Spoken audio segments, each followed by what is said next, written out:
Sahabat umat muslim, sebelum kita masuk ke pembahasan utama, kami mohon agar Anda menonton video ini hingga akhir, supaya tidak terjadi kesalahpahaman. Jangan lupa untuk memberikan like, subscribe, dan tinggalkan komentar jika ada yang perlu diluruskan dari pembahasan kali ini. Bismillah, mari kita mulai pembahasannya. Ketika Allah Subhanahu wa Ta'ala hendak menciptakan Nabi Adam alaihissalam, suasana di langit sangatlah tenang namun penuh makna. Allah mempersiapkan manusia pertama yang akan menjadi khalifah di bumi. Pada saat itu, tubuh Nabi Adam alaihissalam yang terbuat dari tanah liat sudah terbentuk, namun masih tanpa ruh. Di tengah kemuliaan proses penciptaan ini, ada satu makhluk yang hati dan pikirannya diliputi kebencian dan rasa iri. Dia adalah Azazil. Azazil yang saat itu masih tinggal di surga, menyadari bahwa makhluk baru ini akan mendapatkan derajat yang sangat tinggi di mata Allah. Bahkan lebih tinggi dari dirinya yang selama ini merasa paling mulia. Azazil merasa dirinya yang diciptakan dari api jauh lebih berharga daripada manusia yang terbuat dari tanah. Baginya adalah penghinaan bahwa makhluk yang berasal dari zat yang rendah akan menyainginya. Dipenuhi rasa iri, Azazil mendekati tubuh Nabi Adam alaihissalam yang belum bernyawa.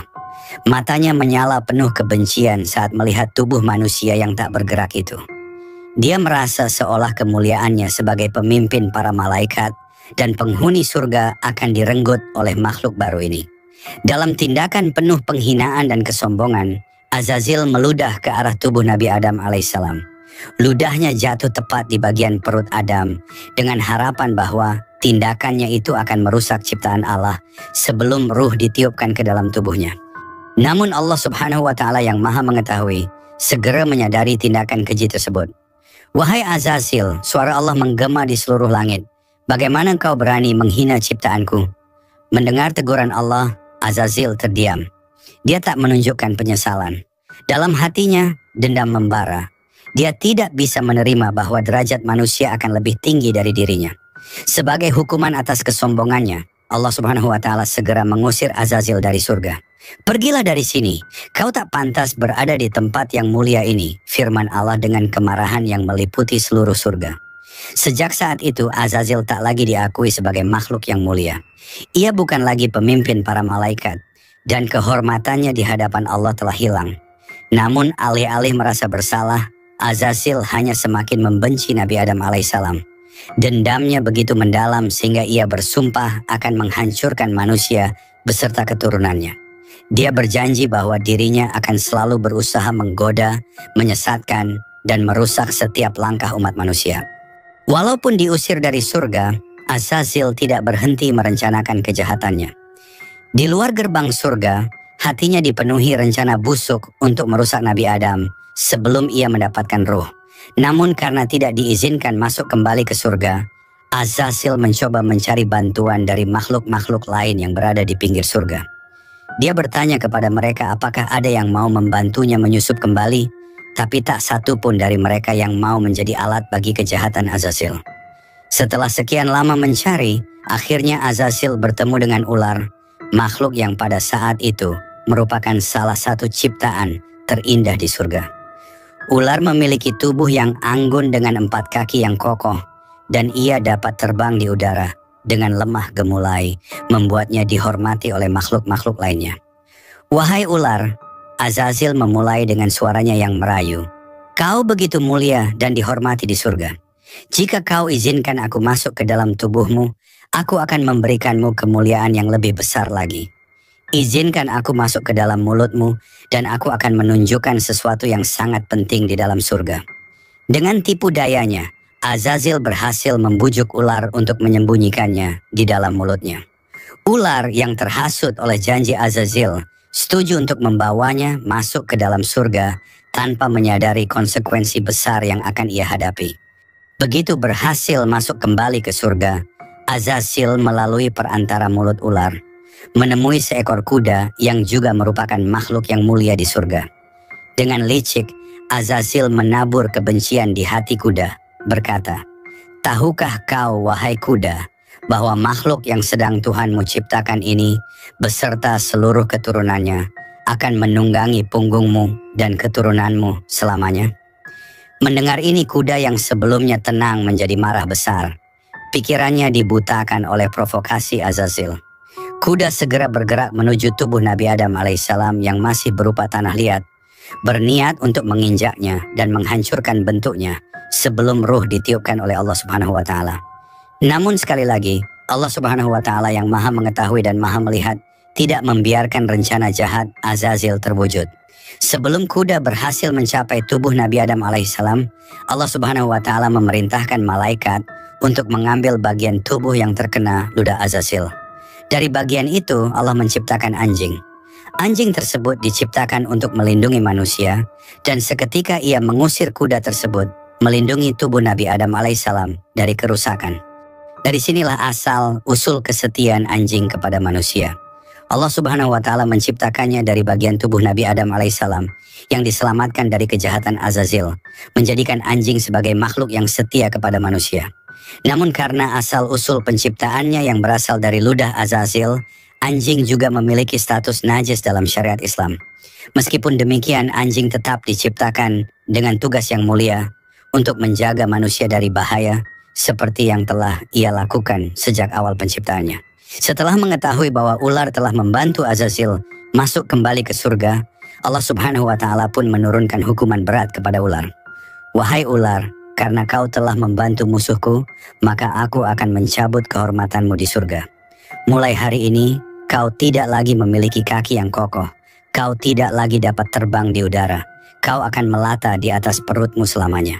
Sejak saat itu, ular kehilangan kakinya dan hanya bisa merayap di tanah sebagai pengingat atas pengkhianatannya. Tidak hanya itu, Allah juga membuat mulut ular berbisa sebagai tanda bahaya yang pernah ia sembunyikan di dalam tubuhnya. Azazil yang bersembunyi di dalam mulut ular juga menerima akibat dari tindakannya. Meskipun ia berhasil memprovokasi kuda dan berusaha merusak tubuh Nabi Adam alaihissalam, Allah Subhanahu wa Ta'ala menghentikan rencananya. Azazil akhirnya kembali diusir dari surga dan kebenciannya terhadap manusia semakin menjadi-jadi. Hingga tibalah ketika para malaikat melakukan musyawarah besar atas undangan Allah Subhanahu wa Ta'ala. Ketika itu, Allah, Zat, pemilik kemutlakan dan semua niat, mengutarakan maksud untuk menciptakan pemimpin di bumi. Sesungguhnya aku hendak menciptakan seorang khalifah, pemimpin di muka bumi. Begitulah firman Allah. Al-Quran Surah Al-Baqarah ayat 30. Semua malaikat hampir serentak menjawab mendengar kehendak Allah. Ya Allah, mengapa engkau hendak menjadikan khalifah di muka bumi yang hanya akan membuat kerusakan dan menumpahkan darah di bumi? Padahal kami senantiasa bertasbih dengan memuji engkau dan menyucikan engkau. Al-Quran Surah Al-Baqarah ayat 30. Allah Subhanahu wa Ta'ala menjawab kekhawatiran para malaikat dan meyakinkan bahwa sesungguhnya aku mengetahui apa yang tidak kamu ketahui. Al-Quran Surah Al-Baqarah ayat 30. Allah Subhanahu wa Ta'ala lalu menciptakan manusia pertama yang diberi nama Adam. Kepada para malaikat, Allah Subhanahu wa Ta'ala memperagakan kelebihan dan keistimewaan Adam yang menyebabkan para malaikat mengakui kelebihan Adam atas mereka. Lalu Allah Subhanahu wa Ta'ala menyuruh semua malaikat agar bersujud kepada Adam sebagai wujud kepatuhan dan pengakuan atas kebesaran Allah Subhanahu wa Ta'ala. Seluruh malaikat pun bersujud kecuali Azazil. Dan ingatlah ketika kami berfirman kepada para malaikat, sujudlah kamu kepada Adam, maka sujudlah mereka kecuali iblis. Ia enggan dan takabur, dan adalah ia termasuk golongan orang-orang yang kafir. Al-Quran Surah Al-Baqarah ayat 34. Sebagai penghulu para malaikat dengan semua gelar dan sebutan kemuliaan, Azazil merasa tak pantas bersujud pada makhluk lain termasuk Adam karena merasa penciptaan dan statusnya yang lebih baik. Allah Subhanahu wa Ta'ala melihat tingkah dan sikap Azazil, lalu bertanya dengan memberi gelaran baru baginya, Iblis. Hai Iblis, apakah yang menghalangimu untuk bersujud kepada yang telah aku ciptakan? Apakah kamu menyombongkan diri, takabur? Ataukah kamu merasa termasuk makhluk-makhluk yang lebih tinggi? Mendengar pernyataan Allah Subhanahu wa Ta'ala bukan permintaan ampun yang keluar dari Azazil, sebaliknya ia malah menentang dan berkata, "Ya Allah, aku memang lebih baik dibandingkan Adam. Engkau ciptakan aku dari api, sedangkan Adam engkau ciptakan dari tanah." Mendengar jawaban Azazil yang sombong, Allah berfirman, "Keluarlah kamu dari surga, sesungguhnya kamu adalah makhluk-makhluk yang diusir." Azazil alias iblis sejak itu tak lagi berhak menghuni surga. Kesombongan dirinya yang merasa lebih baik, lebih mulia dan sebagainya dibanding makhluk lain telah menyebabkannya menjadi penentang Allah yang paling nyata. Padahal Allah Subhanahu wa Ta'ala sungguh tak menyukai orang-orang yang sombong. Dan janganlah kamu memalingkan mukamu dari manusia karena sombong. Dan janganlah kamu berjalan di muka bumi dengan angkuh. Sesungguhnya Allah tidak menyukai orang-orang yang sombong lagi membanggakan diri. Dan sederhanakanlah kamu dalam berjalan dan lunakkanlah suaramu. Sesungguhnya seburuk-buruk suara ialah suara keledai. Sombongan dari Azazil sejatinya sudah berawal sejak Israfil dan para malaikat mendatanginya agar mendoakan mereka kepada Allah Subhanahu wa Ta'ala. Waktu itu, ketika mendengar penjelasan Israfil, Azazil berkata, "Ya Allah, hamba-Mu yang manakah yang berani menentang perintah-Mu? Sungguh aku ikut mengutuknya." Azazil lupa dirinya adalah juga hamba Allah dan tak menyadari bahwa kata hamba yang tertera pada tulisan di pintu surga bisa menimpa kepada siapa saja, termasuk dirinya. Lalu, demi mendengar ketetapan Allah, iblis bertambah nekat seraya meminta kepada Allah agar diberi dispensasi. Katanya, "Ya Allah, beri tangguhlah aku sampai mereka ditangguhkan." Allah Subhanahu wa Ta'ala bermurah hati dan iblis mendapat apa yang dia minta, yaitu masa hidup panjang selama manusia masih hidup di permukaan bumi sebagai khalifah. Dasar iblis, Allah yang maha pemurah masih juga ditawar. Ia lantas bersumpah akan menyesatkan Adam dan anak cucunya, seluruhnya, kecuali hamba-hambamu yang mukhlis di antara mereka. Maka kata Allah, yang benar adalah sumpahku, dan hanya kebenaran itulah yang kukatakan. Sesungguhnya aku pasti akan memenuhi neraka jahanam dengan jenis dari golongan kamu dan orang-orang yang mengikutimu di antara mereka semuanya. Iblis berkata, "Karena engkau telah menghukumku tersesat, aku benar-benar akan menghalangi mereka dari jalan engkau yang lurus. Kemudian aku akan mendatangi mereka dari depan muka dan belakang mereka, dari kanan dan kiri mereka. Dan engkau tidak akan mendapati kebanyakan mereka bersyukur atau taat." Al-Quran Surah Al-A'raf ayat 16-17. Di dalam ayat ini Allah Subhanahu wa Ta'ala mengisahkan tentang iblis yang bersumpah untuk menyesatkan Bani Adam dari jalan yang lurus dengan sekuat tenaga, dengan berbagai cara, dan dari segala arah dengan berbagai taktik dan strategi.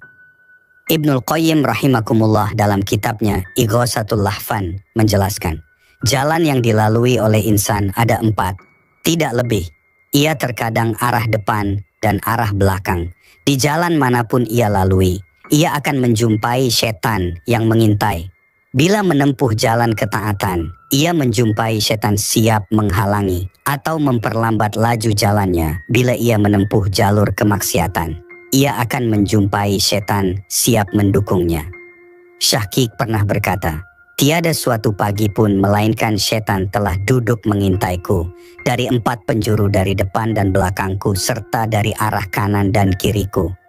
Ia pun berkata, "Jangan engkau takut karena Allah Subhanahu wa Ta'ala Maha Pengampun lagi Maha Penyayang, maka aku membaca.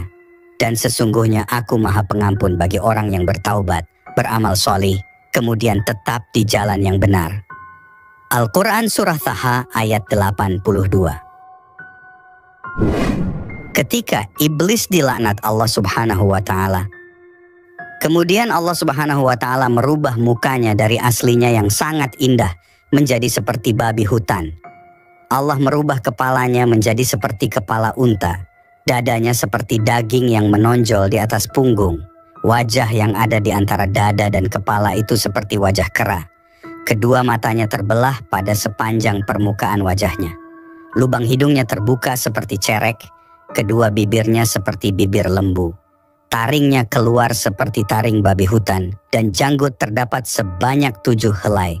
Setelah itu, Allah mengusirnya dari surga, bahkan dari langit, dari bumi, dan ke beberapa jazirah. Dia tidak akan masuk ke bumi, melainkan dengan cara sembunyi-sembunyi.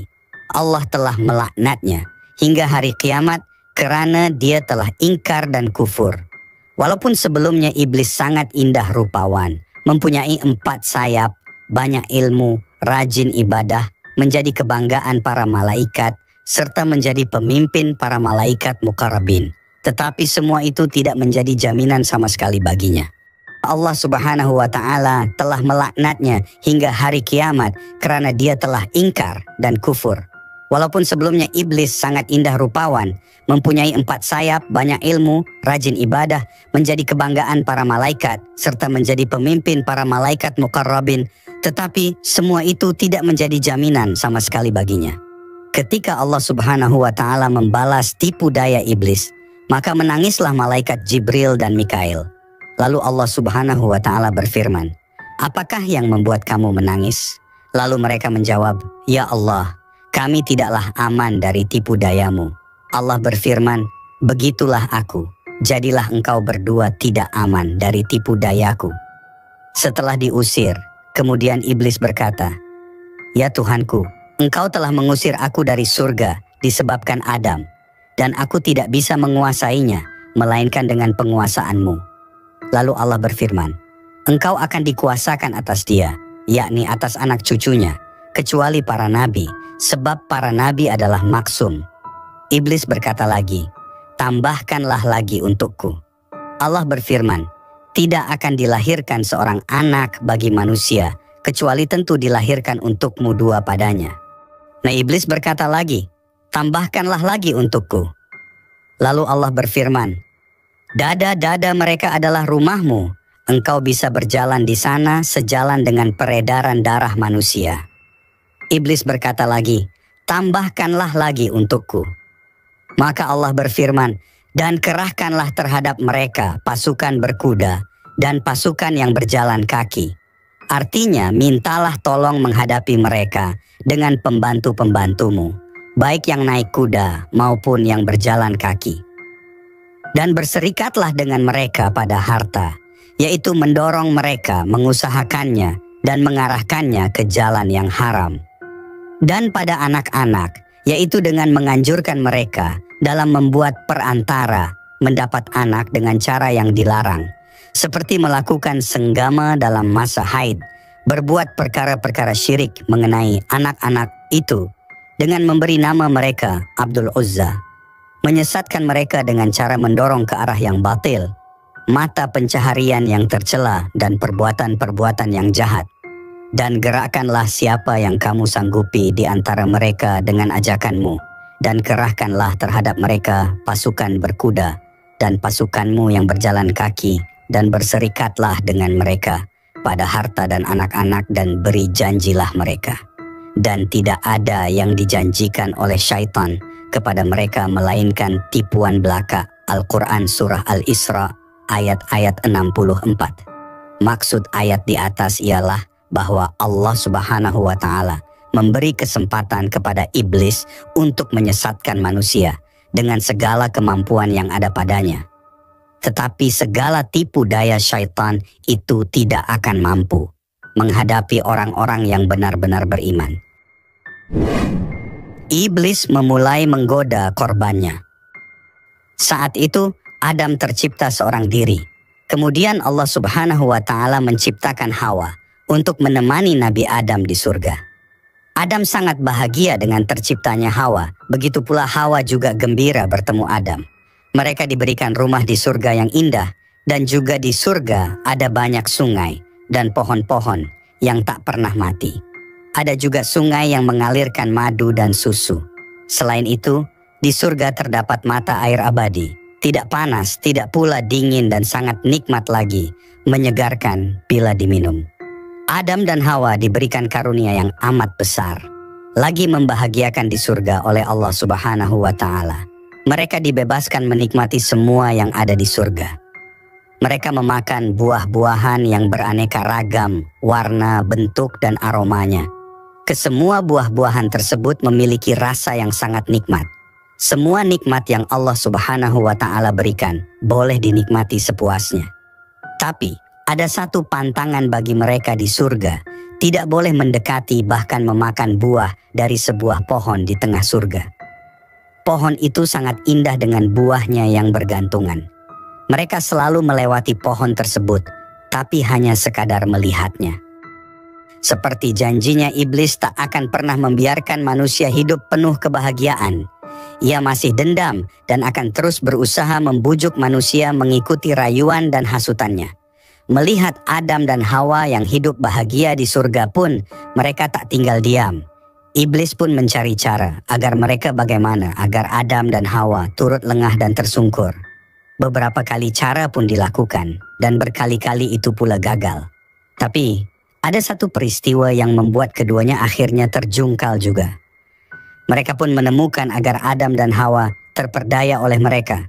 Mereka hendak membujuk Adam dan Hawa memakan buah dari pohon terlarang yang berada di tengah surga. Mereka pun datang menemui Adam dan Hawa. Mereka menanyakan tentang pohon terlarang. Mereka berusaha membujuk Adam dan Hawa memakan buah dari pohon yang dilarang Allah Subhanahu wa Ta'ala untuk didekati. Dengan segala tipu muslihat, iblis melancarkan aksinya membujuk Adam dan Hawa. Hawa pun terbujuk akan rayuan iblis. Ia ingin sekali memakan buah dari pohon terlarang. Namun Adam selalu mengingatkan akan petunjuk Allah Subhanahu wa Ta'ala. Iblis malah menuntun dan mengantarkan mereka ke tempat pohon terlarang. Adam dan Hawa pun mengikutinya karena iming-iming bahwa buah pohon terlarang itu memberikan kehidupan abadi. Akhirnya mereka pun termakan rayuan iblis dan memakan buah dari pohon terlarang. Seketika hukuman dari pohon terlarang, sesuatu menakjubkan terjadi ketika Nabi Adam dan Hawa memakan buah dari pohon terlarang. Tiba-tiba semua pakaian yang mereka kenakan hilang. Mereka telanjang bulat, aurat masing-masing pun terlihat. Mereka merasa malu dan ketika melihat pohon ara dan pohon pisang yang berdaun lebar, mereka segera bersembunyi di baliknya. Mereka merasa menyesal, takut, dan malu atas perbuatan yang telah dilakukan. Mereka telah berbuat dosa dengan melanggar apa yang diperintahkan Allah Subhanahu wa Ta'ala. Mereka bersujud dan memohon ampunan. Mereka benar-benar menyesali perbuatannya. Tapi nasi telah menjadi bubur. Iblis sangat senang karena telah berhasil menyesatkan Adam dan Hawa. Allah Subhanahu wa Ta'ala Maha Pengampun atas segala dosa yang hambanya perbuat. Allah Subhanahu wa Ta'ala mengampuni dosa yang telah Adam dan Hawa lakukan. Namun, untuk menyucikan dosa yang telah mereka perbuat, Allah Subhanahu wa Ta'ala memerintahkan Adam dan Hawa turun ke bumi dan menjadi khalifah.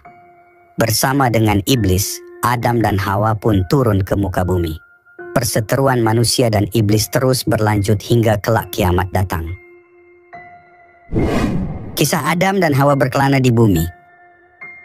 Nabi Adam dan Hawa melanggar apa yang menjadi larangan Allah Subhanahu wa Ta'ala di surga, yakni makan buah dari pohon terlarang. Karenanya untuk menebus atau menyucikan diri dari dosa yang telah diperbuat, Adam dan Hawa diturunkan ke bumi. Sebagaimana mereka diciptakan oleh Allah Subhanahu wa Ta'ala untuk menjadi khalifah di muka bumi ini. Adam dan Hawa turun ke muka bumi bersama iblis juga. Adam turun di sebuah gunung, sedangkan Hawa turun di Bukit Marwah, Makkah, dan iblis turun di lembah garam, Basrah dekat perairan Teluk. Jauh sebelum mereka turun ke bumi, sudah terdapat kehidupan, baik hewan-hewan maupun tumbuh-tumbuhan. Adam bersujud dan mohon ampun tiada henti sesampainya di bumi. Meskipun telah berbuat dosa, Adam dan Hawa mendapatkan ampunan Allah Subhanahu wa Ta'ala. Allah Subhanahu wa Ta'ala mengirim Adam ke muka bumi ini untuk menguji dirinya. Apakah Adam mengikuti dan menyembah Allah Subhanahu wa Ta'ala? Atau malah justru ia berpaling terhadap perintah Allah Subhanahu wa Ta'ala? Atau lebih mengikuti iblis? Adam teringat akan istrinya. Mereka turun ke bumi ini terpisah jarak yang jauh. Ia sangat ingin bertemu dengan orang yang ia cintai. Namun ia tak tahu di mana keberadaan istrinya, Hawa. Ia juga tak tahu harus melangkahkan kaki kemana untuk mencari Hawa.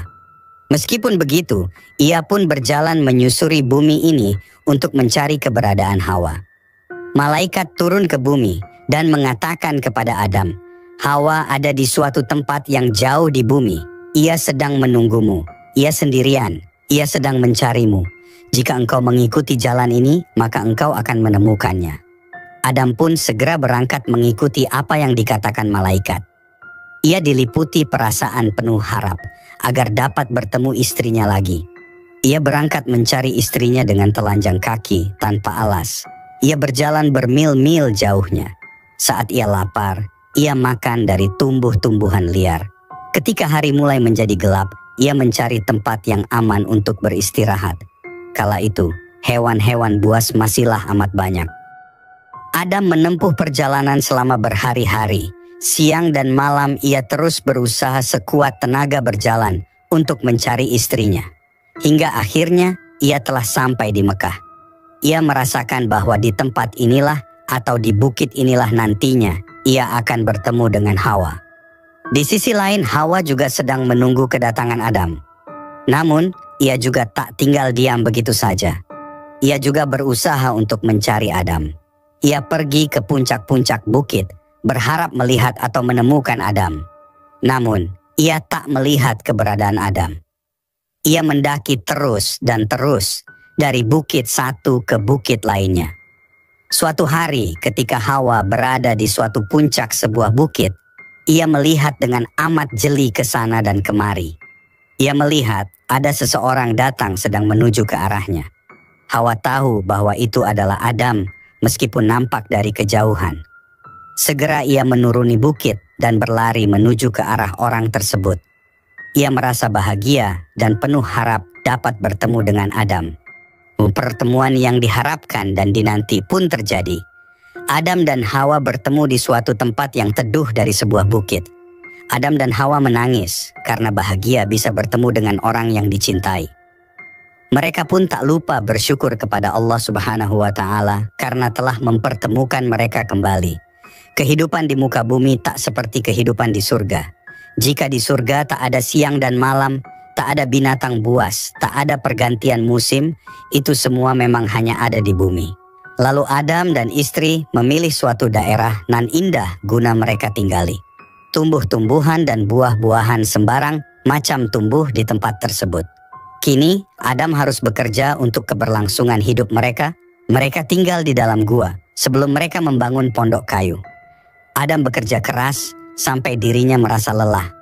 Adam dan Hawa juga menanam benih, memanen, menggiling, dan membuat adonan serta memanggang 2 roti untuk mereka makan.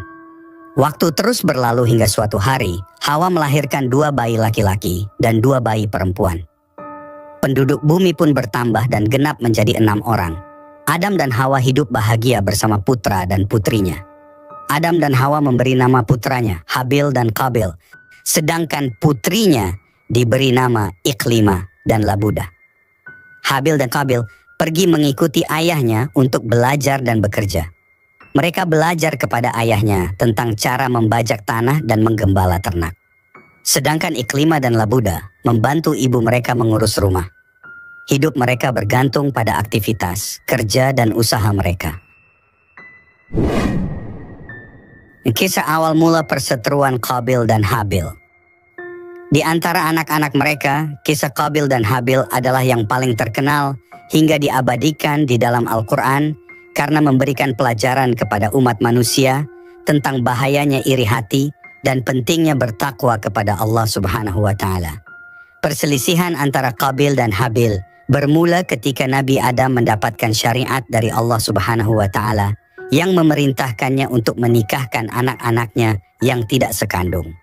Dalam konteks ini, sekandung berarti berada dalam kandungan yang sama atau kembar karena tidak ada manusia lain pada saat itu. Nabi Adam pun kemudian mengumpulkan keempat anak-anaknya dan menetapkan keputusan bahwa Qabil akan menikahi Labuda, saudara kembar Habil. Sementara Habil akan menikahi Iklima, saudara kembar Qabil. Namun, keputusan ini ditolak keras oleh Qabil karena merasa Iklima lebih cantik dari Labuda. Qabil juga merasa sebagai seorang yang terlahir kembar dengan Labuda. Seharusnya hanya dirinya yang pantas menikahi Labuda. Kemarahan Qabil atas keputusan ayahnya tentang pernikahan tak kunjung reda, meskipun Nabi Adam telah mencoba menjelaskan bahwa perintah tersebut datang langsung dari Allah Subhanahu wa Ta'ala. Qabil terus-menerus menolak hal itu. Baginya, keputusan tersebut hanyalah akal-akalan ayahnya yang lebih menyayangi Habil. Melihat kemarahan Qabil, Nabi Adam pun memerintahkan kedua putranya untuk berkurban, agar anak-anaknya dapat melihat sendiri pilihan mana yang lebih baik dan diridai oleh Allah Subhanahu wa Ta'ala. Habil yang merupakan seorang pemilik peternakan, sekaligus pengembala kambing, menyerahkan kambing yang paling baik dan gemuk untuk dipersembahkan kepada Allah Subhanahu wa Ta'ala. Tanpa memperdulikan persembahannya diterima atau tidak, hati Habil penuh dengan harapan atas ridha dan kasih sayang Allah Subhanahu wa Ta'ala. Sementara itu, Qabil sebagai pemilik ladang pertanian justru datang dengan tanaman sayur dan buah yang sudah layu. Hatinya yang telah dipenuhi amarah dan kedengkian terlanjur tidak percaya dengan perintah sang ayah dan hanya mementingkan dirinya sendiri. Hadiah kurban dari masing-masing mereka kemudian diletakkan di atas gunung. Kemudian Allah Subhanahu wa Ta'ala pun mengirimkan api sebagai petunjuk dan tanda bahwa ia telah menerima kurban dari Qabil dan Habil. Tak lama, api tersebut menyambar kurban Habil, menandakan Allah Subhanahu wa Ta'ala lebih ridha jika Habil yang menikahi Labuda. Melihat itu, amarah Qabil semakin tersulut dan mengancam akan membunuh Habil jika berani menikahi saudara kembarnya. Kendati marah dan takut mendengar ucapan Qabil, Habil justru dengan tenang hanya menjawab bahwa Allah Subhanahu wa Ta'ala hanya menerima kurban dari orang yang bertakwa. Keteguhan hati dan imanlah yang membuat Habil memilih untuk tidak membalas kejahatan Qabil. Kejadian ini pun diabadikan Al-Quran dalam surat Al-Maidah ayat 28 yang berbunyi, artinya, sesungguhnya jika engkau Qabil menggerakkan tanganmu kepadaku untuk membunuhku, aku tidak akan menggerakkan tanganku kepadamu untuk membunuhmu. Sesungguhnya aku takut kepada Allah Subhanahu wa Ta'ala, Tuhan semesta alam. Al-Quran surah Al-Maidah ayat 28. Peristiwa pembunuhan pertama di dunia. Kisah Qabil dan Habil pun berlanjut menjadi peristiwa pembunuhan pertama di dunia. Setelah ancaman dari Qabil, Habil sempat memperingatkan Qabil tentang azab bagi orang-orang zalim. Hal ini kemudian tertera dalam surat Al-Maidah ayat 29 yang berbunyi, artinya, sesungguhnya aku ingin engkau kembali kepadanya dengan membawa dosa karena membunuhku dan dosamu sebelum itu, sehingga engkau akan termasuk penghuni neraka. Itulah balasan bagi orang-orang yang zalim.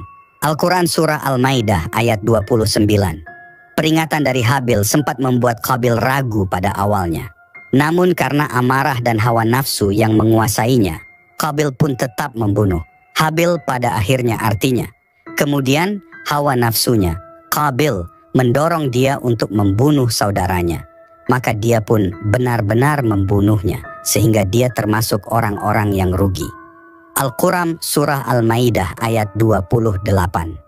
Setelah melakukan perbuatannya, Qabil merasa takut dan menyesal hingga akhirnya ia memilih untuk meninggalkan kedua orang tuanya dan memanggul jasad Habil hingga bertahun-tahun. Bahkan beberapa ulama dalam riwayatnya menyebutkan bahwa Qabil berkeliling memanggul jenazah Habil hingga 100 tahun lamanya. Allah Subhanahu wa Ta'ala pun merawat jasad itu agar tidak busuk dimakan waktu. Bertahun-tahun membawa jenazah adiknya dengan perasaan bingung dan menyesal. Akhirnya Allah Subhanahu wa Ta'ala mengirimkan 2 burung gagak yang bertengkar di hadapan Qabil. Salah satu burung gagak itu pun kemudian mati, dan burung gagak lainnya menggali tanah untuk mengubur gagak yang sudah mati. Melihat hal itu, Qabil lantas merasa malu dan menyesal atas tindakannya terhadap jenazah saudaranya selama ini. Artinya, kemudian Allah Subhanahu wa Ta'ala mengirim seekor burung gagak untuk menggali tanah supaya dia memperlihatkan kepadanya, Qabil, bagaimana cara mengubur mayat saudaranya. Qabil berkata, "Celakalah aku, mengapa aku tidak mampu berbuat seperti burung gagak ini sehingga aku dapat mengubur mayat saudaraku?" Maka jadilah dia termasuk orang-orang yang menyesal. Al-Quran Surah Al-Maidah 31. Kisah Qabil dan Habil ini pun juga akhirnya menjadi cikal bakal umat muslim dalam menguburkan jenazah. Turunnya larangan membunuh sesama. Dari kisah Qabil dan Habil, kita akhirnya dapat mengetahui bahwa hasad atau iri hati dapat menggelapkan mata manusia dan membawa malapetaka. Berdasarkan kisah mereka pula, Allah Subhanahu wa Ta'ala mengeluarkan firman tentang larangan untuk saling membunuh pada Al-Quran Surat Al-Maidah ayat 32 yang berbunyi, artinya, "Oleh karena itu, kami menetapkan suatu hukum bagi Bani Israel bahwa siapa yang membunuh seseorang bukan karena orang yang dibunuh itu telah membunuh orang lain atau karena telah berbuat kerusakan di bumi, maka seakan-akan dia telah membunuh semua manusia. Sebaliknya, siapa yang memelihara kehidupan seorang manusia, dia seakan-akan telah memelihara kehidupan semua manusia. Sungguh, Rasul-Rasul kami benar-benar telah datang kepada mereka dengan membawa keterangan-keterangan yang jelas. Kemudian, sesungguhnya banyak di antara mereka setelah itu melampaui batas di bumi." Al-Quran Surah Al-Maidah 32. Hari itu matahari terbenam dengan lambat di cakrawala, memancarkan cahaya kemerahan yang melukis langit. Suara angin yang berhembus lembut di antara pepohonan terdengar seperti bisikan lembut yang mengantarkan kabar dari alam semesta. Di sebuah tempat yang penuh kedamaian, di antara keluarga dan keturunannya yang begitu banyak, terbaringlah seorang lelaki agung. Wajahnya tampak tenang, namun tanda-tanda kelelahan terlihat jelas di wajahnya yang sudah menghabiskan 1000 tahun menjalani kehidupan sebagai manusia pertama yang diciptakan Allah Subhanahu wa Ta'ala, Nabi Adam alaihissalam. Nabi Adam alaihissalam terbaring sakit selama beberapa hari, tubuhnya semakin melemah. Usianya kurang lebih 1000 tahun, menjadi saksi atas perjalanannya sebagai bapa seluruh umat manusia, menyaksikan keturunannya tumbuh dan berkembang menjadi jumlah yang begitu besar, seperti yang pernah dijanjikan Allah Subhanahu wa Ta'ala. Namun bagaimanapun besarnya kecintaan Nabi Adam alaihissalam kepada anak-anak dan cucunya, rasa rindu kepada Rabb-nya semakin kuat saat hari-hari terakhirnya mendekat. Nabi Adam alaihissalam tahu bahwa tidak lama lagi malaikat maut akan datang menjemputnya. Pada hari Jumat yang penuh berkah, ia memanggil putra kesayangannya, Shits, yang telah dipercayakan sebagai pengganti Habil yang telah wafat bertahun-tahun sebelumnya. Nama Shits, yang berarti pemberian dari Allah, merupakan tanda dari rahmatnya yang menggantikan rasa sedih yang mendalam akibat kematian Habil di tangan saudaranya Qabil. Kepercayaan dan cinta yang diberikan Nabi Adam alaihissalam kepada Shits begitu mendalam, sehingga semua ilmu dan hikmah yang diterima Nabi Adam alaihissalam dari Allah Subhanahu wa Ta'ala, ia wariskan kepada putranya. Di hadapan keluarganya yang berkumpul, Nabi Adam alaihissalam berbicara dengan suara lembut namun penuh wibawa. "Wahai anakku Shits, ketahuilah bahwa ajal ayahmu sudah mendekat. Aku telah menerima begitu banyak dari Allah Subhanahu wa Ta'ala, dan sekarang saatnya aku kembali kepadanya. Engkaulah yang akan meneruskan tugas ini, memimpin saudara-saudaramu dan keturunanku untuk tetap beribadah kepada Allah Subhanahu wa Ta'ala dengan benar." Mata Shits berair, namun ia menahan tangisnya. Sebagai seorang lelaki yang telah dibekali dengan ilmu dan kebijaksanaan, ia tahu bahwa amanah ini sangat berat.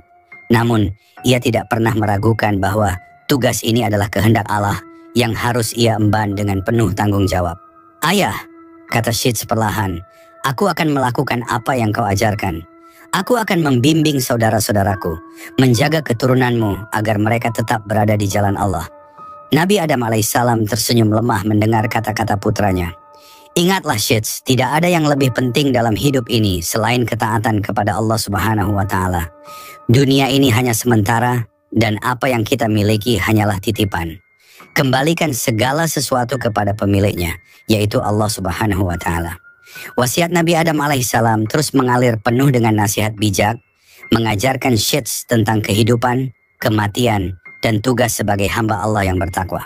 Setiap kata yang diucapkan terukir dalam hati Syeds dan seluruh keturunan Nabi Adam yang hadir pada saat itu. Hari itu, ketika mentari Jumat yang cerah menyinari bumi, tubuh Nabi Adam semakin lemah. Siti Hawa, istrinya, duduk di sampingnya dengan penuh kecemasan. Air mata menetes dari matanya saat ia menggenggam tangan suaminya yang mulai terasa dingin. Tiba-tiba Nabi Adam alaihissalam teringat akan sesuatu. Dalam kondisi sakitnya, ia berkata kepada anak-anaknya yang berkumpul, "Wahai anak-anakku, sesungguhnya aku ingin sekali memakan buah dari surga.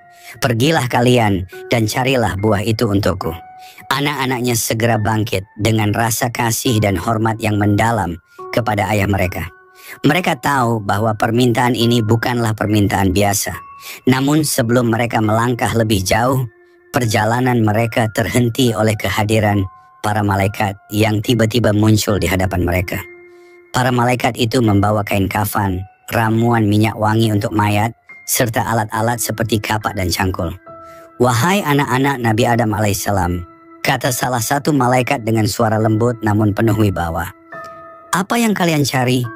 Dengan hati yang masih dipenuhi harapan, salah satu anak Nabi Adam alaihissalam menjawab, "Bapak kami sedang sakit dan menginginkan buah dari surga."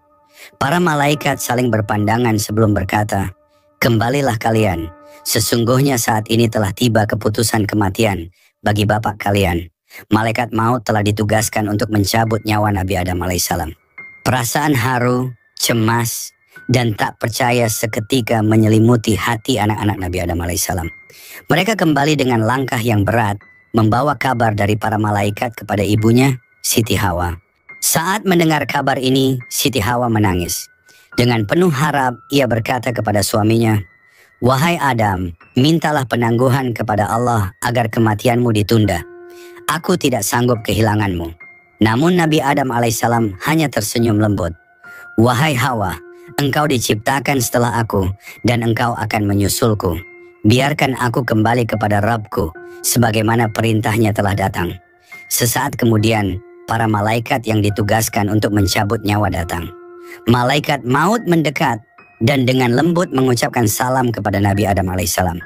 Siti Hawa yang menyaksikan kedatangan para malaikat tak dapat menahan tangisnya. Namun Nabi Adam alaihissalam tetap tenang. Ia memandang ke arah keluarganya, memberikan senyum terakhir sebelum menutup matanya. Malaikat maut pun melaksanakan tugasnya dengan penuh penghormatan. Nyawa Nabi Adam alaihissalam perlahan-lahan dicabut dari tubuhnya, sementara suasana di sekitar rumah tersebut dipenuhi dengan hening yang mendalam. Tidak ada yang mampu berkata apa-apa. Siti Hawa terisak di samping tubuh suaminya yang kini sudah tiada, sementara anak-anak mereka menundukkan kepala dalam kesedihan yang mendalam. Setelah mencabut nyawa Nabi Adam alaihissalam, para malaikat memandikan jasadnya dengan penuh kehormatan. Mereka mengkafani tubuhnya, mengoleskan ramuan minyak wangi, dan menggali kuburnya. Para malaikat kemudian menyalatkan Nabi Adam alaihissalam, menguburkannya dengan penuh kehormatan, dan menutup liang lahatnya dengan tanah yang rata.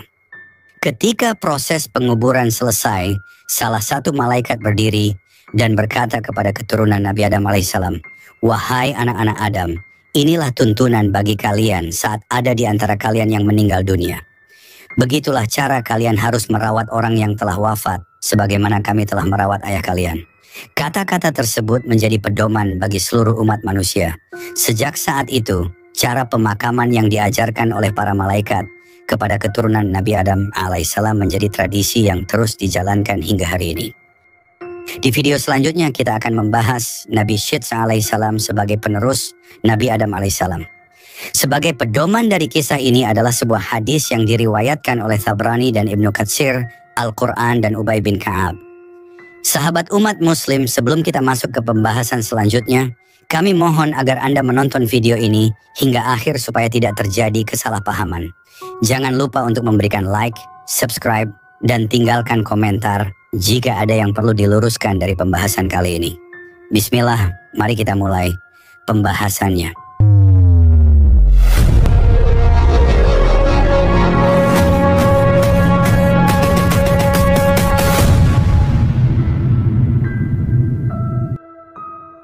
Kisah Nabi Syeds alaihi salam merupakan sebuah perjalanan inspiratif yang mengandung berbagai hikmah dan pelajaran yang mendalam bagi umat manusia.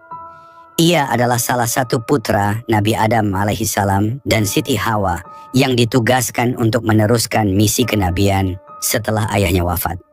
Nabi Syeds dikenal sebagai seorang yang cerdas, penuh takwa, serta patuh kepada Allah Subhanahu wa Ta'ala, dan kisah hidupnya menawarkan banyak teladan bagi kita. Nabi Syeds lahir setelah peristiwa tragis pembunuhan Habil oleh saudaranya Qabil. Peristiwa ini sangat mengguncang Nabi Adam alaihissalam. Setelah kehilangan putranya yang taat, Adam terjatuh dalam duka mendalam. Habil adalah anak yang saleh, penuh dengan kebaikan, dan merupakan salah satu harapan Adam untuk meneruskan ajaran kebaikan di bumi.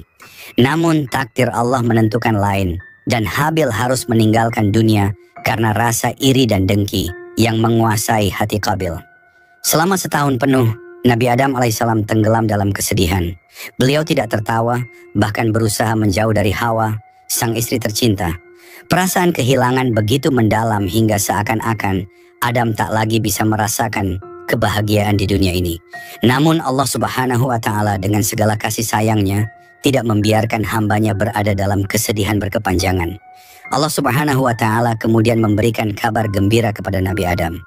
Allah berfirman kepada Adam bahwa dari garis keturunannya akan lahir seorang anak yang akan menjadi pengganti Habil, seorang anak yang dipercaya dan akan menjadi nabi setelah dirinya. Anak ini akan menjadi pemimpin yang kuat dan teguh di jalan Allah Subhanahu wa Ta'ala. Nabi Adam diberi perintah untuk memberi nama anak ini dengan nama Syeds, yang dalam bahasa Suryani berarti hamba Allah. Ketika Siti Hawa mengandung Nabi Syeds alaihissalam, dia merasakan suatu keajaiban. Tidak seperti kehamilan sebelumnya, kehamilan ini sangat ringan, hampir tidak terasa.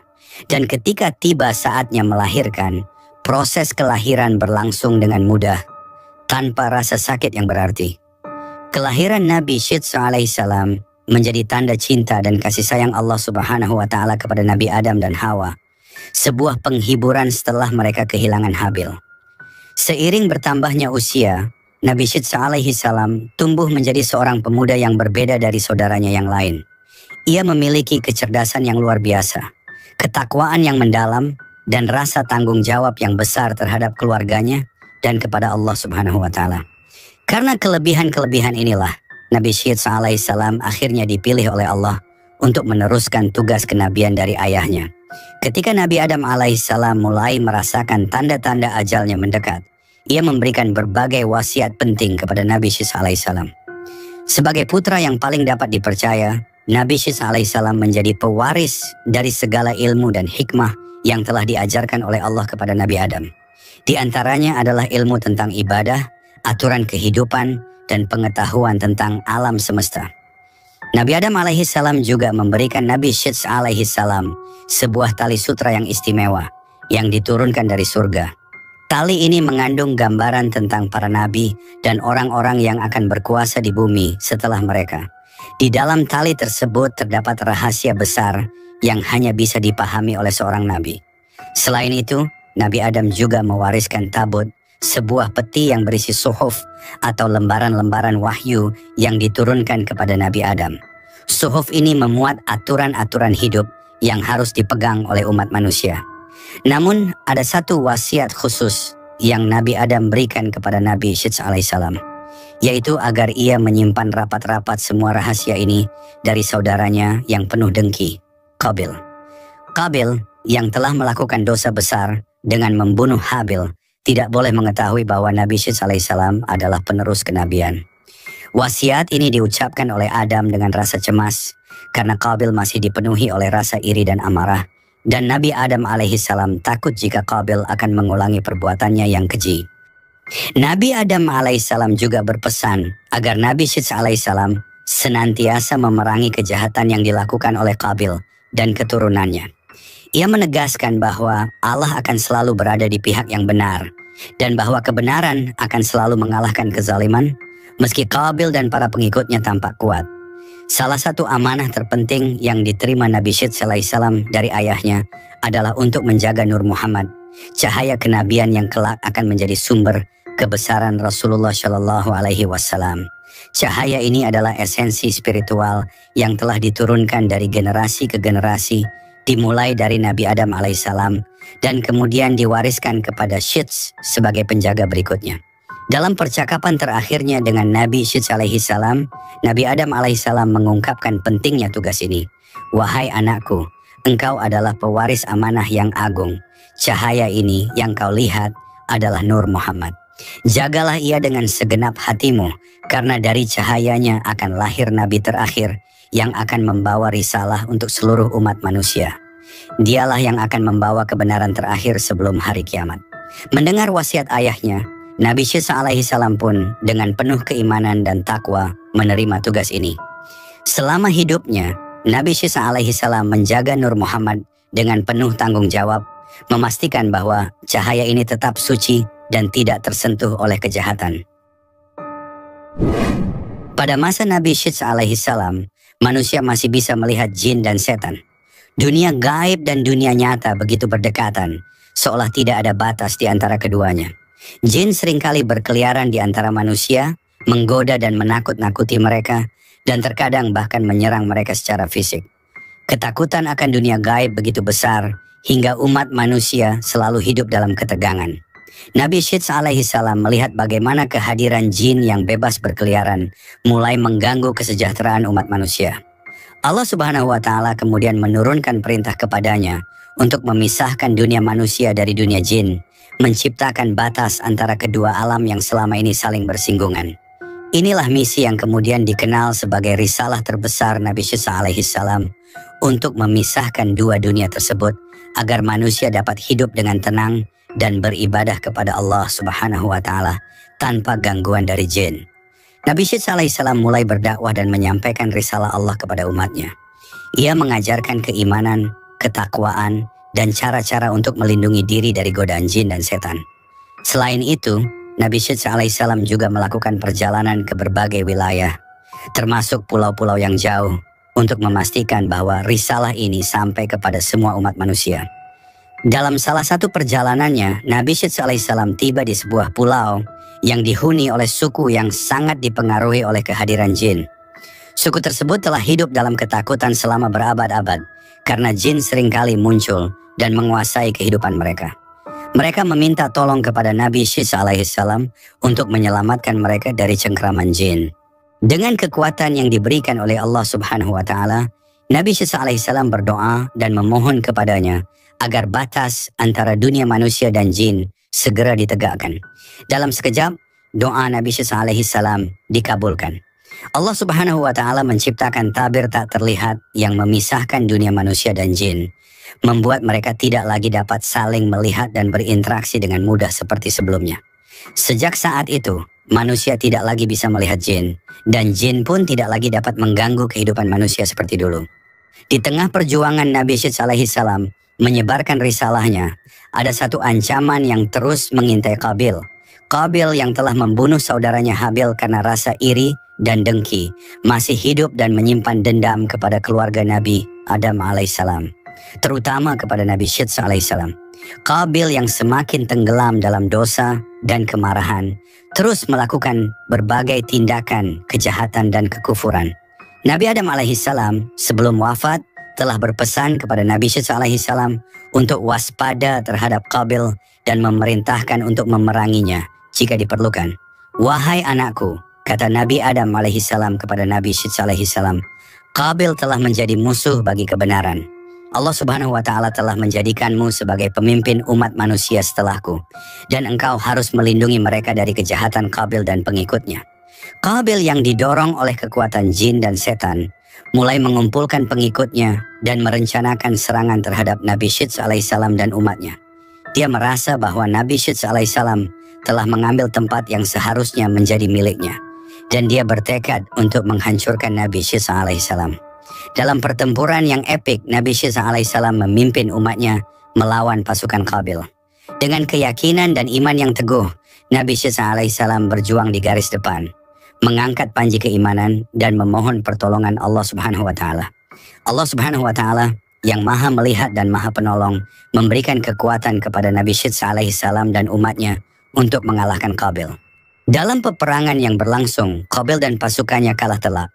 Nabi Syeds alaihissalam dengan pertolongan Allah Subhanahu wa Ta'ala berhasil menawan Qabil.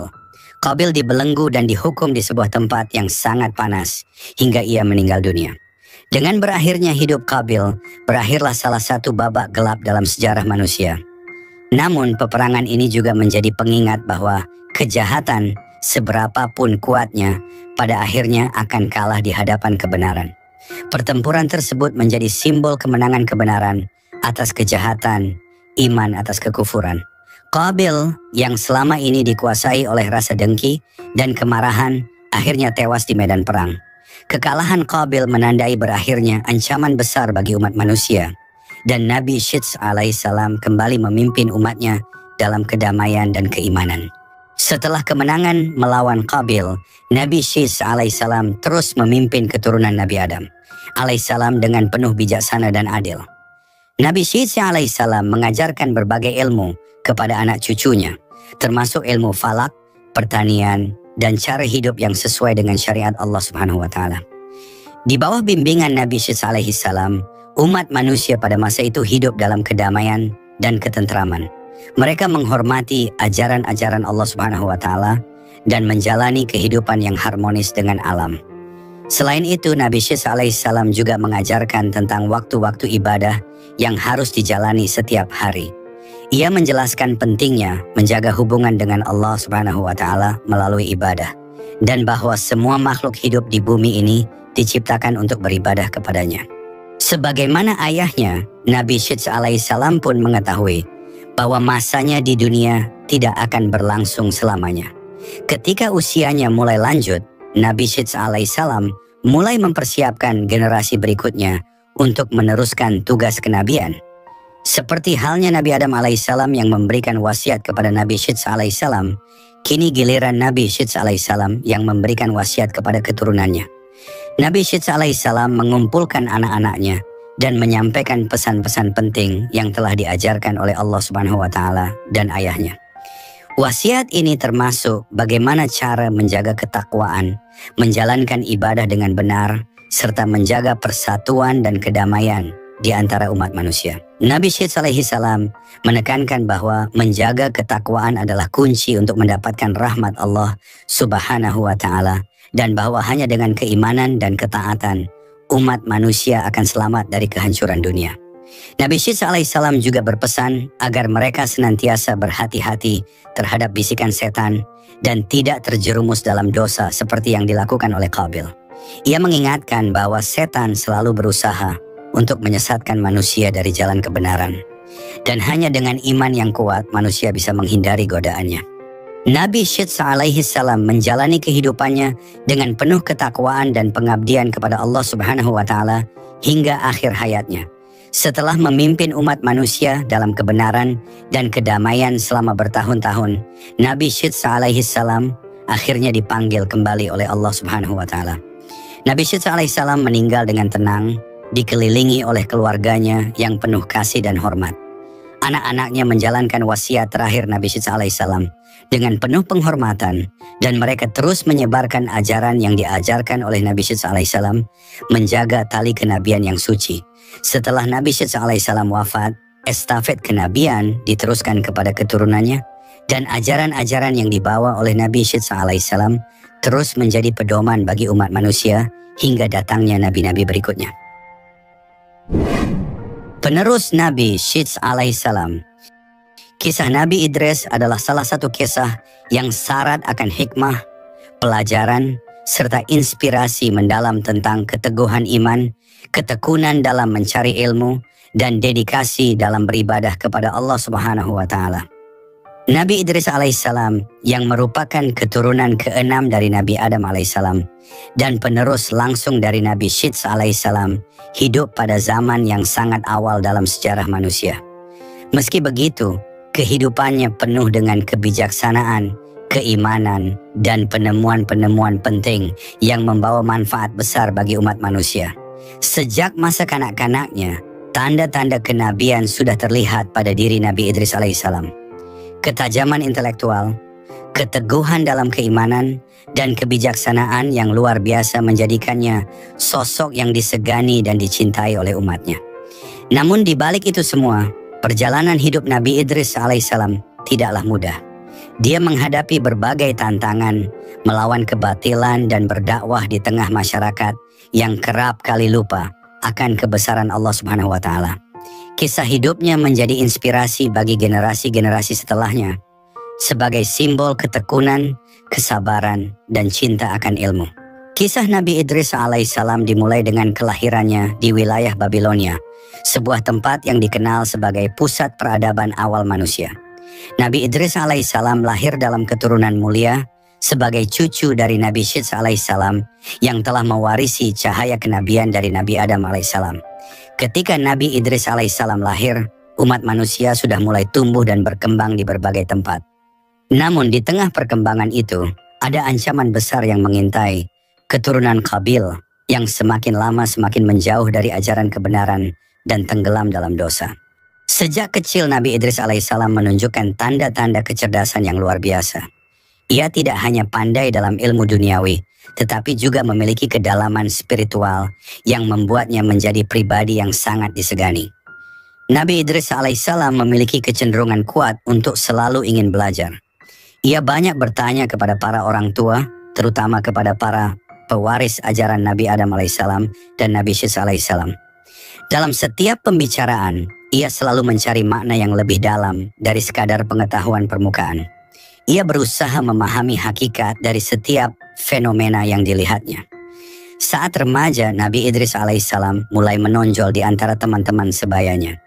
Ia tidak seperti anak-anak lain yang hanya sibuk bermain atau bekerja. Idris memiliki rasa ingin tahu yang sangat besar terhadap alam semesta dan berbagai ilmu pengetahuan.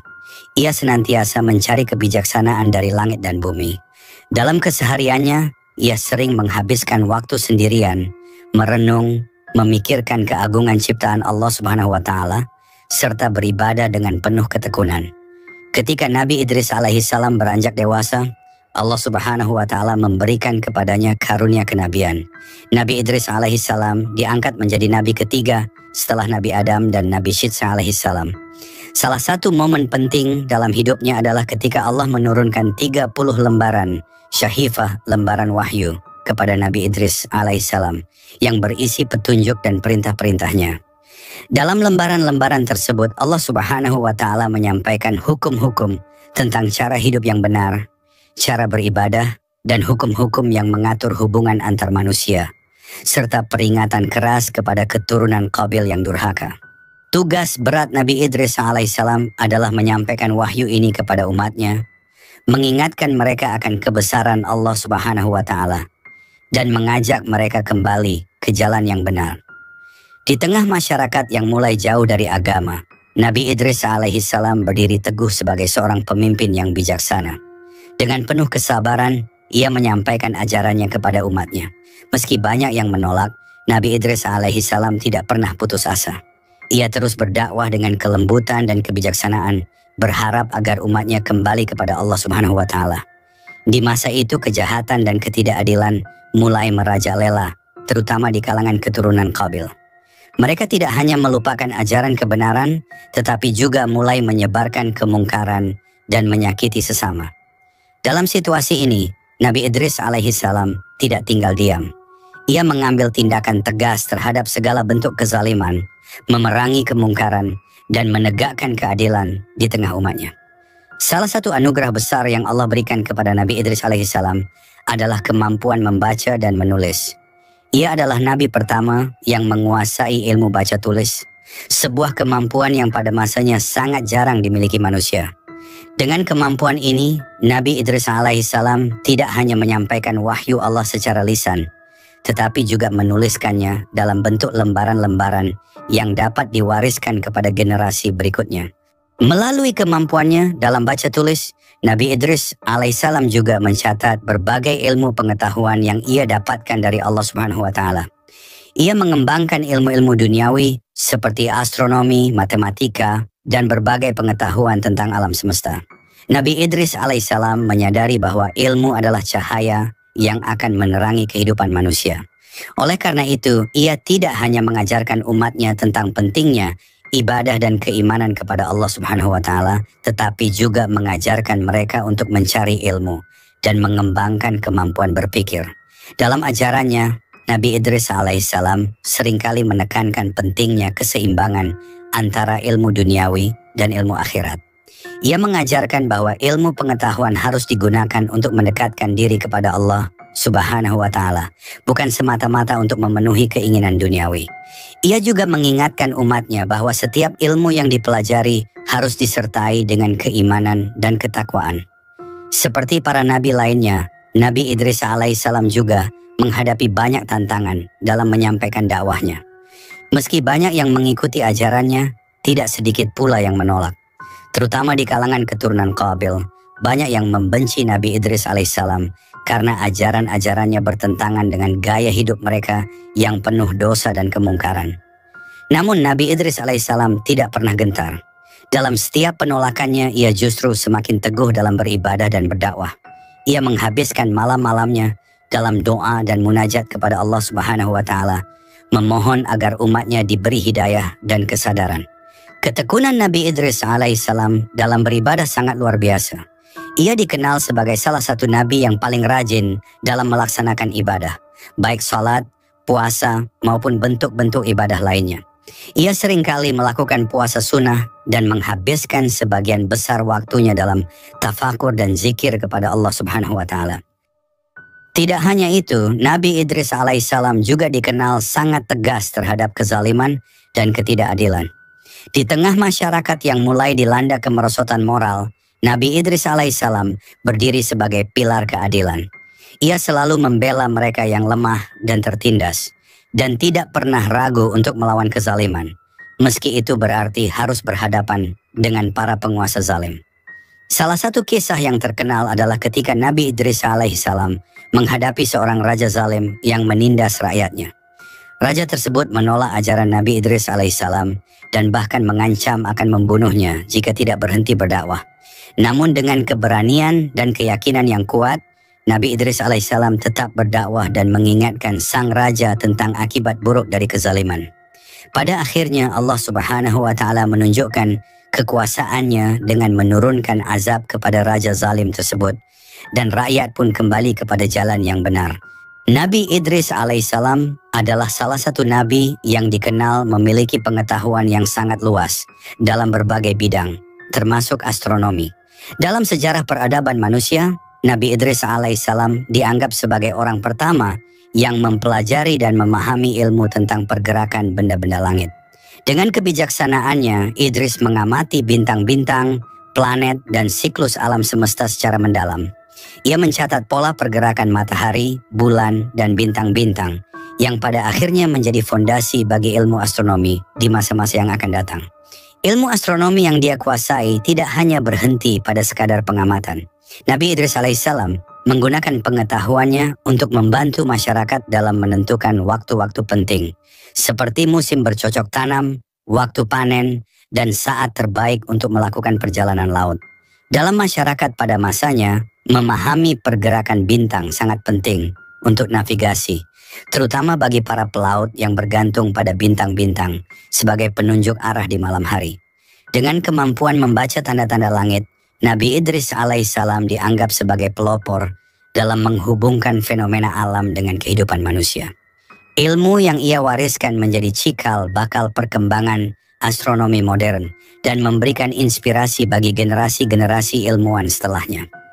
Ilmu yang diajarkan oleh Nabi Idris alaihissalam juga membantu manusia dalam memahami siklus alam dan menghindari bencana alam, serta menjaga keseimbangan ekosistem dalam masyarakat. Salah satu bagian paling luar biasa dari kisah hidup Nabi Idris alaihissalam adalah ketika ia mendapatkan izin dari Allah Subhanahu wa Ta'ala untuk merasakan sakaratul maut dan melihat langsung keadaan surga dan neraka. Nabi Idris alaihissalam dengan rasa penasaran yang mendalam terhadap takdir manusia setelah mati, meminta malaikat Israel untuk mencabut nyawanya sementara agar ia bisa merasakan proses kematian. Allah mengabulkan permintaan ini dan Nabi Idris alaihissalam merasakan betapa menyakitkannya sakaratul maut, memberikan pemahaman yang mendalam tentang keagungan Allah dan akhir kehidupan manusia. Setelah itu Nabi Idris alaihissalam dibangkitkan kembali oleh izin Allah Subhanahu wa Ta'ala. Ia kemudian meminta untuk melihat surga dan neraka agar bisa memberikan gambaran nyata kepada umatnya tentang kehidupan setelah kematian. Malaikat Israel membawa Nabi Idris alaihissalam melihat neraka, di mana ia menyaksikan siksaan yang mengerikan dan api yang berkobar.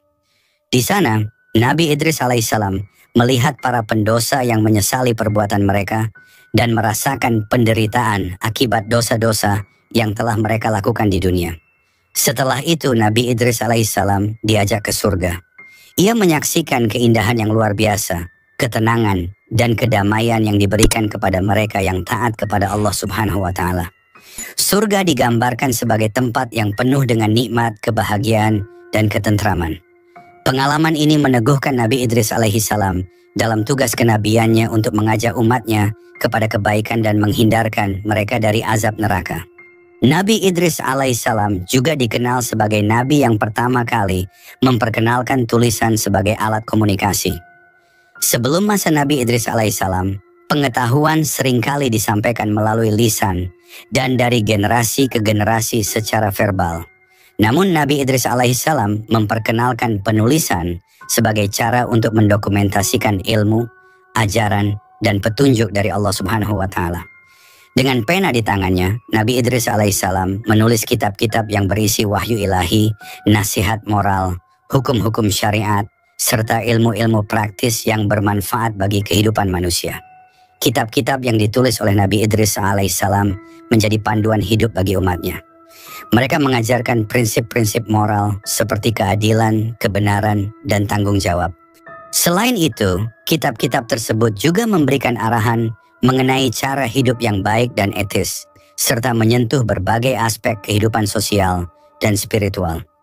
Karya-karya tulis Nabi Idris alaihissalam menjadi salah satu warisan terbesar bagi peradaban manusia, menginspirasi generasi-generasi berikutnya untuk terus mengejar ilmu dan menulis demi kebaikan umat manusia. Selain pengetahuan dalam bidang astronomi dan menulis, Nabi Idris alaihissalam juga dikenal sebagai orang pertama yang mengajarkan seni menjahit kepada umat manusia. Sebelum masa Nabi Idris alaihissalam, manusia terbiasa menggunakan kulit binatang sebagai pakaian untuk melindungi diri dari cuaca ekstrim. Pakaian yang dibuat dari kulit binatang cenderung sederhana dan kasar.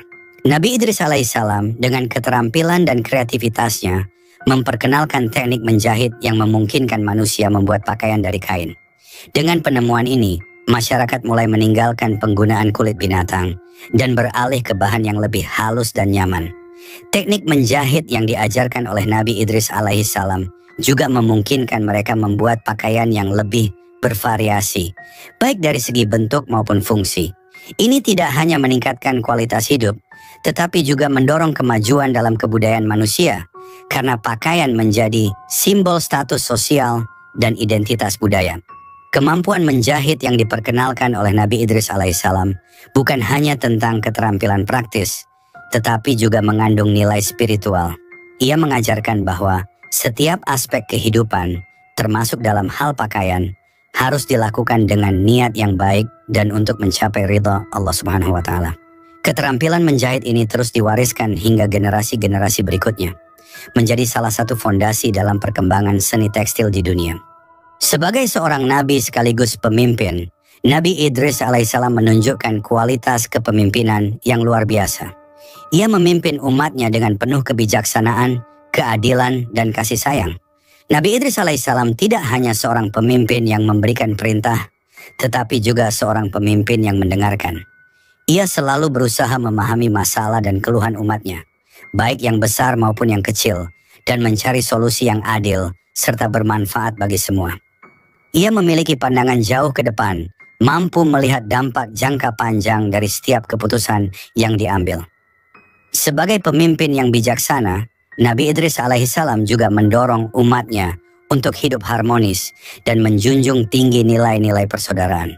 Ia memperkenalkan sistem musyawarah dalam pengambilan keputusan, memastikan setiap suara didengar dan dipertimbangkan. Keadilan adalah pilar utama dalam kepemimpinannya. di mana setiap orang tanpa memandang status sosial diperlakukan dengan setara di hadapan hukum. Dengan pendekatan kepemimpinan yang penuh cinta dan empati, Nabi Idris alaihissalam menjadi teladan bagi umat manusia tentang bagaimana memimpin dengan hati yang ikhlas dan niat yang tulus untuk kebaikan bersama. Salah satu mukjizat terbesar dalam hidup Nabi Idris alaihissalam adalah peristiwa kenaikannya ke langit. Dalam Al-Quran, Allah berfirman, "Dan kami telah mengangkatnya ke tempat yang tinggi." Al-Quran Surah Maryam ayat 57.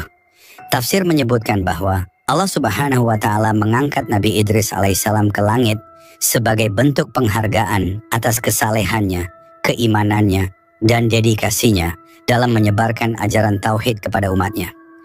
Peristiwa ini memberikan pelajaran penting bagi umat manusia bahwa Allah Subhanahu wa Ta'ala memberikan balasan yang besar bagi hambanya yang senantiasa beriman dan berbuat baik. Kisah kenaikan Nabi Idris alaihissalam ke langit menjadi simbol bahwa kehidupan dunia ini hanyalah sementara dan tujuan akhir yang sesungguhnya adalah kehidupan akhirat. Ketaatan, keimanan, dan pengabdian Nabi Idris alaihissalam kepada Allah Subhanahu wa Ta'ala mengajarkan bahwa balasan terbesar bagi hamba-hamba yang taat tidak hanya ada di dunia tetapi juga di akhirat, di tempat yang tinggi dan mulia di sisi Allah Subhanahu wa Ta'ala. Sejak usia muda, Nabi Idris alaihissalam menunjukkan kecenderungan yang kuat untuk mendekatkan diri kepada Allah Subhanahu wa Ta'ala. Ia senantiasa beribadah dan memohon petunjuk dari Allah dalam setiap langkah hidupnya. Keimanan dan ketakwaannya yang mendalam menjadi salah satu ciri utama dirinya sebagai seorang nabi. Dalam setiap aktivitasnya, baik saat mengajarkan ilmu atau memimpin masyarakat, Nabi Idris alaihissalam selalu mengutamakan ibadah dan hubungan yang kuat dengan Allah Subhanahu wa Ta'ala. Nabi Idris alaihissalam dikenal karena keseriusannya dalam berdoa, bermunajat, dan berzikir. Di tengah kesibukannya memimpin dan mengajar, ia selalu menyempatkan diri untuk beribadah secara khusyuk, mengingat Allah Subhanahu wa Ta'ala dalam setiap keadaan. Hal ini menjadi contoh nyata bagi umatnya, bahwa apapun tugas dan tanggung jawab yang kita emban, hubungan dengan Sang Pencipta harus selalu menjadi prioritas utama. Nabi Idris alaihissalam mengajarkan bahwa hanya dengan keimanan dan ketakwaan yang kuat, seseorang dapat menjalani hidup dengan tenang, bahkan di tengah kesulitan dan cobaan. Nabi Idris alaihissalam adalah contoh nyata dari seorang hamba yang taat kepada Allah Subhanahu wa Ta'ala dalam setiap aspek kehidupannya. Ia tidak hanya mengajarkan tauhid melalui kata-kata, tetapi juga melalui perbuatan sehari-hari. Nabi Idris alaihissalam menjalani hidupnya dengan penuh keikhlasan, menjadikan ketaatan kepada Allah Subhanahu wa Ta'ala sebagai landasan utama dalam setiap tindakan. Segala sesuatu yang dilakukannya, baik dalam ibadah maupun aktivitas duniawi, selalu didasari oleh niat untuk mencari ridha Allah Subhanahu wa Ta'ala. Salah satu contoh ketaatan Nabi Idris alaihissalam adalah ketekunannya dalam berdoa. Doa Nabi Idris alaihissalam tidak pernah putus, bahkan dalam kondisi paling sulit sekalipun. Ia selalu memohon petunjuk dan pertolongan Allah Subhanahu wa Ta'ala, menyadari bahwa tanpa bantuannya manusia tidak akan mampu menjalani kehidupan dengan baik. Kesalehan Nabi Idris alaihissalam menjadi inspirasi bagi umatnya untuk selalu berserah diri kepada Allah Subhanahu wa Ta'ala dan menjalani hidup dengan penuh keimanan. Dengan berbagai ilmu yang dikuasainya, Nabi Idris alaihissalam berhasil membangun peradaban yang maju di masanya. Ia mengajarkan masyarakat cara bertani yang lebih efektif, memperkenalkan sistem irigasi untuk mengairi ladang, dan mengenalkan teknik-teknik konstruksi yang memungkinkan mereka membangun permukiman yang lebih baik. Nabi Idris alaihissalam tidak hanya fokus pada pembangunan fisik, tetapi juga pada pembangunan moral dan spiritual. Ia mendorong masyarakatnya untuk hidup dalam perdamaian dan saling tolong-menolong, mengajarkan nilai-nilai keadilan, kejujuran, dan persaudaraan. Melalui kepemimpinannya, Nabi Idris alaihissalam menciptakan masyarakat yang tidak hanya maju secara materi, tetapi juga kuat secara spiritual. Pembangunan ini tidak hanya berfokus pada kehidupan dunia, tetapi juga mengarahkan umatnya untuk selalu mempersiapkan diri bagi kehidupan akhirat. Nabi Idris alaihissalam senantiasa mengingatkan umatnya tentang pentingnya mempersiapkan diri untuk kehidupan setelah mati. Ia menjelaskan bahwa kehidupan di dunia hanyalah sementara, dan setiap perbuatan yang dilakukan di dunia akan memiliki konsekuensi di akhirat. Nabi Idris alaihissalam sering memberikan peringatan tentang betapa pentingnya menjalani hidup dengan hati-hati, mematuhi perintah Allah Subhanahu wa Ta'ala, dan menjauhi larangannya, karena setiap tindakan akan dipertanggungjawabkan di hadapan Allah Subhanahu wa Ta'ala pada hari kiamat. Peringatan Nabi Idris alaihissalam tentang akhirat mengajarkan umat manusia untuk selalu introspeksi dan memperbaiki diri. Ia menekankan bahwa kekayaan dan kemuliaan di dunia tidak akan berarti apa-apa jika seseorang tidak taat kepada Allah Subhanahu wa Ta'ala. Hanya iman dan amal saleh yang akan menjadi penyelamat di akhirat.